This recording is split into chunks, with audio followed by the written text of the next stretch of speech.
I can suddenly feel the heat all over my face and chest. I'm suddenly sweating also. My face is all red. It's so uncomfortable. It's winter time. Everyone is using blankets, but I feel as if I need the air conditioning. I can't even sleep. Hot flashes are the quick, sudden bursts of heat over the skin and often drenching sweat that can last anywhere from 30 seconds to about 5 minutes. The face and the neck may turn red, the heart rate may increase, and the person will most likely break out in a sweat. Night sweats are also the same thing, only you are asleep and you are jolted awake by the heat and a sweat sensation consuming your entire body. Why do they happen? Are they serious? And what's the treatment? I hope you watched our last video on menopause too. And please do not forget to share these videos on menopause with your mom, mom-in-law, aunts, and anyone whom you think will benefit with this. So hello everyone, I'm Dr. Anjali Kumar. I once again bring greetings to you from Maitri. Maitri is a space where we talk anything and everything about women's health. Why do hot flashes happen? So the reason hot flashes happen isn't really very clear. But most research says that hot flashes occur when the decreased estrogen levels during your menopause cause your body's thermostat. Yes, we have a thermostat which is in hypothalamus. Now this is a place which controls our body temperature. So this thermostat becomes more sensitive to slight changes in the body temperature. When the hypothalamus thinks that your body is too warm, it starts a chain of events, a hot flash to cool you down. And when hot flashes happen, the blood vessels near your skin surface, they widen to cool you off, making you actually break out in a sweat. So what does a hot flash feel like? So even though different people might experience them slightly differently, hot flashes usually feel like a brief sensation of heat throughout your body, especially the face and the upper body. When you have a hot flash, you might become flush and red and start sweating too. After the heat, you might feel chilled, completely drained, and severe hot flashes can also leave the clothes and bedding also completely soaked sometimes. Do you know that there are certain triggers for hot flashes?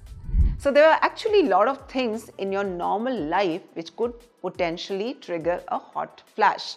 So the first is heat and hot weather. The hot flashes are usually triggered by heat. You might experience more hot flashes when the weather is hot, or even when you get overheated by an activity like a jogging or maybe a workout. Then of course, smoking, caffeine, alcohol, spicy foods, tight clothes, and stress and anxiety. So avoid all these in case you are prone to hot flashes. How long the hot flashes continue after menopause? So most women experience hot flashes for about 6 months to 2 years because by that time the body gets used to the lower levels of estrogen. Although some reports suggest that they last considerably longer, as long as sometimes even 10 years, depending upon when they began. And for a small proportion of women, unfortunately, they never go away. How many hot flashes a day are normal? So on an average, women report about 4 to 5 hot flashes per day. Although some women have as many as even 20 per day. 1 in 4 women report having hot flashes actually every day. And daytime hot flashes are more common than the night sweats.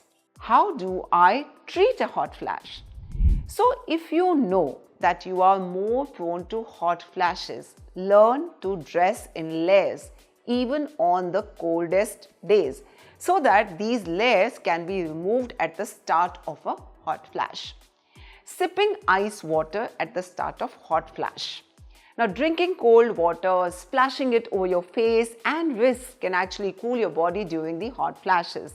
Having a cold shower or running the face and wrist under cold water can also help to lower the body temperature. And of course, staying hydrated will help steady body temperatures. Keeping a fan on while you sleep, lowering the room temperature, wearing cotton clothes and using cotton bed sheets, keeping an ice pack on your bedside table, carrying a portable fan to use when the hot flash strikes. Of course, avoid alcohol, spicy foods and caffeine and any other triggers for you for hot flashes. And if you smoke, try to quit, not only for the hot flashes but for your overall good health, and try to maintain a healthy weight. So what is the treatment for hot flashes? Now, if lifestyle changes and these strategies do not work, and if your case is very severe, your doctor will prescribe you medicine to help you manage your hot flashes. So the HRT, which is the hormone replacement therapy, is the gold standard and most effective treatment to treat the hot flashes. Now, there are two types of HRT. One is that we give estrogen and progesterone both if you have your uterus intact, which means that it has not been removed surgically for any medical reason. Because in case we give only estrogen, it can increase the chances of uterine cancer, as estrogen can make your endometrium thick. Second is that we give estrogen only. So suppose somebody has had a surgery where the uterus was removed, so we are not worried about the uterine cancer. So only estrogen is also sufficient as HRT.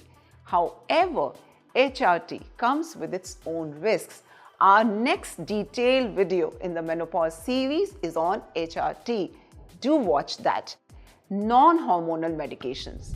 Then, over-the-counter therapies. Now, these are non-prescription, herbal and over-the-counter therapies. They are another option for hot flashes. Now, these therapies include evening primrose oil, black cohosh, soy, vitamin E, ginseng. So, evening primrose oil is extracted from a flower. It's easily available. And one study of menopausal women found that over the course of 6 weeks, 2 500 milligram doses led to a significant improvement in hot flashes.